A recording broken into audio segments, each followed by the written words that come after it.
Day one of the Volkswagen Rally had a dramatic start with pre-event favourite Leroy Poulter rolling on stage 2. And that was just after Charles Wilken rolled out on the previous stage, as did Jaapie van der Kant. Thankfully, all crew members were okay to fight another day. Mark Renier holds a comfortable lead going into day 2, 18.4 seconds ahead of Johnny Gemmel. Erken Vekken is just 1 second further back in third. Welcome to the PE Oval for the start of day 2 of the Volkswagen Rally. Mark Renier leads the field ahead of Johnny Gemmel and the chasing Volkswagen pack. Will he be able to repeat his victory from the Gauteng Rally? Well, first he has to navigate those tough Longmore stages. Stage 1 for the day, stage 6 for the Volkswagen Rally. It's PE Oval 1. And this is a stage that had to be shortened due to the rain before the event. Yeah, when we go out there, you're going to see how swamped some of the areas were. Cronier leads out. He's protecting a lead. 18 seconds is not much. Can't be quite comfortable with it yet, although I think the pressure is off and it's up to the others to chase them down. You know what I like to see about Cronier, he's comfortable to lead out. We saw at the beginning of the rally, Reutenbach didn't like it at all. He lost 7.7 seconds on the first stage. Now Cronier is just guiding it and controlling the race from the front. Johnny Gemmel in second position by that margin of 18.4 seconds. Cronier set the benchmark time earlier on in the stage, 5 minutes 24. That's the time to beat. Can Gemmel go faster and close that gap? Day number 1 was all about up in the mountains and very loose terrain. You can see it's a little bit more dusty and boggy actually in some areas on day number 2. Look at this, it's swamp racing. Medium wet. And medium crest is medium wet. And Gemmel went only half a second quicker than Cronier. Now Erken Vekken, he has got that 1 second that he wants to make up for second place. Vekken has to do all the pushing on this stage. If you can get into second, that's going to be a strong move. And he does it by 1.7 seconds over Gemmel. That means that Vekken moves into second position now. Here's Enzo Kuhn in 4th place overall.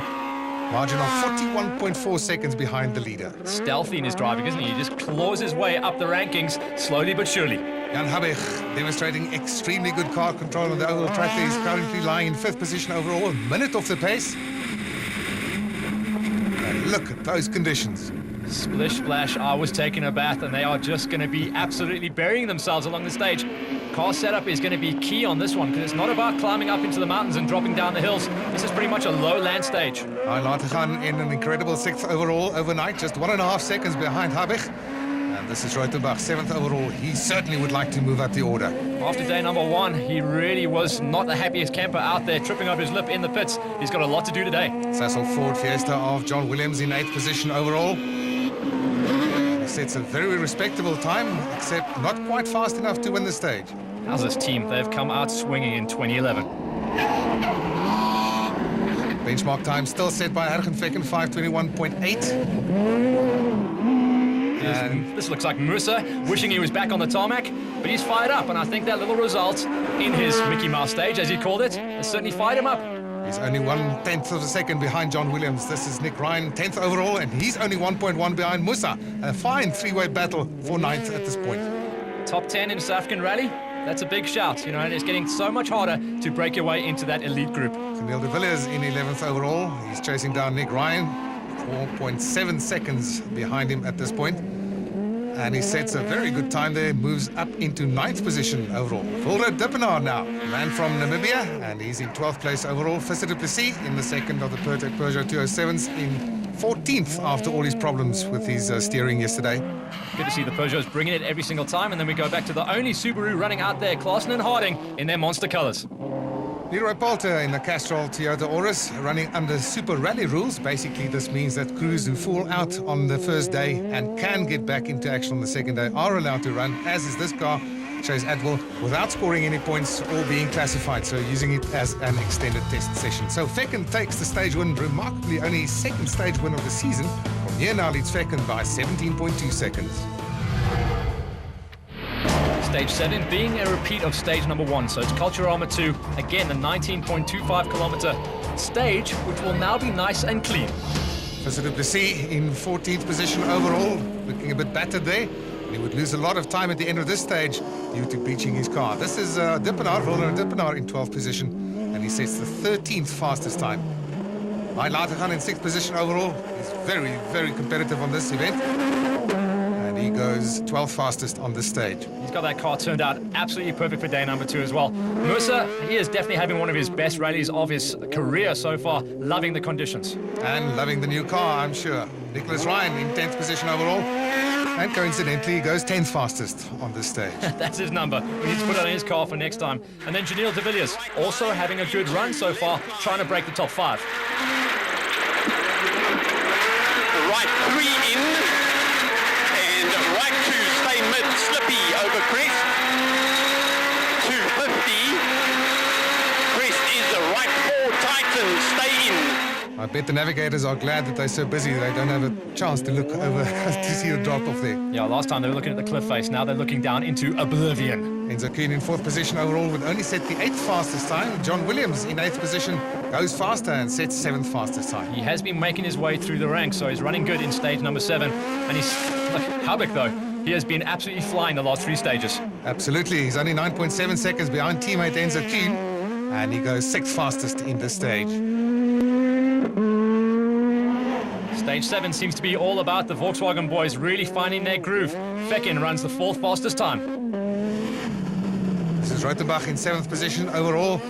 Unfortunately for him today, it's not important where you lie in the running order because the road has been swept already. Exactly, and I think it's helped him as well because he is on the comeback trail. He would go on to post the 3rd fastest time on stage number 7. Johnny Gemmel in 3rd position overall by 0.7 of a second behind Fekin.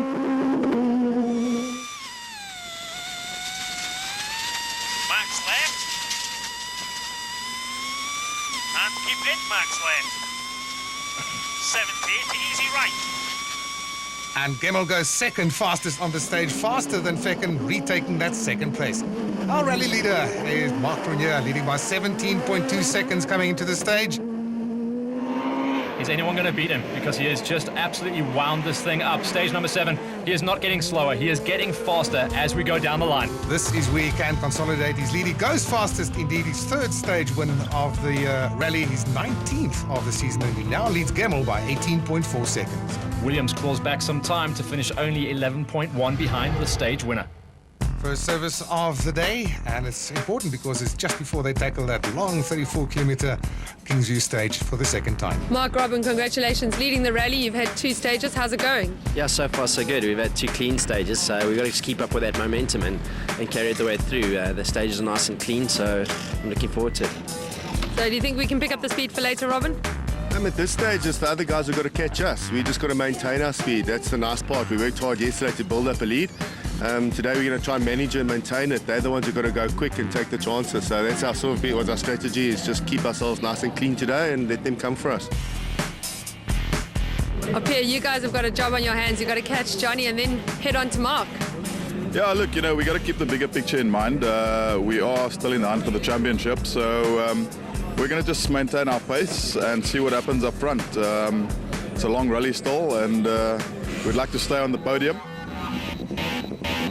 Last night in the tar stage, we started to have problems with the gearbox selecting down, and this morning it's totally not selecting.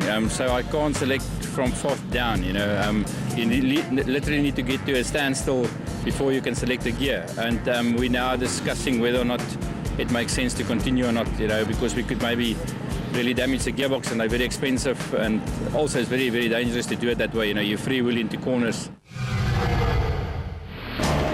So Kingsview 2, a repeat of yesterday's stage 2, 34.39 kilometers of dirt. This one could be absolutely crucial. An interesting factor that one could take into account here, Matt, is the fact that the crews can choose what tyres they go on. Well, they can choose the width of the tyre at least, and the interesting point about that is Cronier has gone for the 205s over the 195s the whole rally, and I think that's what's allowed him to get that advantage in the early stages. The rest of the guys figured it out later on, but by that stage, they've dropped back in time. Right 1 in, turn right 2, left 4 in.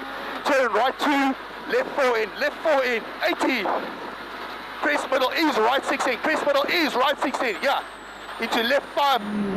As I say, they all run on control tyres, all of them Dunlops, same compound, same thread pattern, but a different width. This is Johnny Gemmel in 2nd position now. He's got a time to beat, that's set by Cronier, of 20 minutes, 15.6 seconds. That's going to be a big ask. 18 seconds back, he still can't quite find it. He keeps finding 1 or 2 seconds here and there, but in the overalls, it's still hurting him. Back Fecken still in third position, just 2.7 seconds behind Gemmel. 5, no cut, repeat. 100, right 5, no cut, rocking inside. And left 8. Bump on the inside, right 5. Uh-oh. And he hits the bump on the inside. Oh, dear. His suspension is off. Something must have broken on that car. Car is They're not quite sure what happened there. So Fecken, after looking like he was on a charge and on for a really good time, he is stranded on the sideline. He's going to be losing not seconds, but minutes. As we said, this stage could be crucial. Enzo Kuhn currently in fourth position. He will move up to third because Fecken is still stuck in the stage. And he sets a time 20 seconds slower than Marc Renier. So Marc Renier setting with the benchmark there. Keane is having problems out there. And remember, this is a stage they've already driven, but the cars are starting to make problems for themselves. And short left 18. Short left 18. Into a right 5, opens. Going past their stricken teammates there, so that's confirmation. I wonder if Fecken will make it back. If he makes it back, he's certainly going to be out of running for any kind of podium position as the rest of the guys come flying their way through. Habik is now starting to climb the ladder. Everybody else will move up, behind Fecken that is, will move up one position. Conrad Rotenbach, currently in sixth, he will move up to fifth position. And he's some 23 seconds behind Jan Habik at this point. Bit of a turnaround stage for him in stages 7 and 8. So Rotenbach is the comeback kid of this rally. Now, here's something interesting, Matt. If we look at the stage time set by Cronier, he did 20 minutes, 15.6 seconds. Then came Gemmel, 20:33.6. Then came Kuhn, 20:37. Habich, 20:44. Rotenbach, 20:44. So, is that the big tyre factor, you know, the wider tyres that we've spoken earlier? It definitely came into play on stage number 1 when Cronier took his first stage and took his first advantage. He's now just extending that advantage again on the same stage. This is Cornel de Villiers coming into the stage, 9th position overall, 10.3 seconds only behind Johnny Gemmel. Volra Dippenaar again in 12th place. And unfortunately, this will be the end of his rally. Retires in this stage. Visser du Plessis trying to fight his way up the order. The only remaining Pertec Peugeot 207 in this rally. Mohamed Musa. Musa just climbing the ranks here, just trying to get himself up the hill and hold it all together. He's put together a very solid drive and a good package in the car as well. Who's this DOC? Caution right, 2 tightens, hip and right side. Don't worry about that now. Driver guy. Dust issues to deal with out there on the trail. Cannot be fun. He's going to lose time. I think they're catching a slower car. That's the problem. That's Ergen Fecken. They've finally been able to repair that car. It was a wheel problem, put on a spare wheel, and he continues, but he's lost 31 minutes. He's now dropped to right at the back of the field. This is how it plays out. Stage number 8, 1 out again by Cronier by a huge 18-second margin over Gemmel. Gemmel has got to throw it all down in the last few stages. Johnny, the pressure's off. Hagen's gone, and you've got a nice gap to third now. Yeah, Hagen slipped up there. I don't know exactly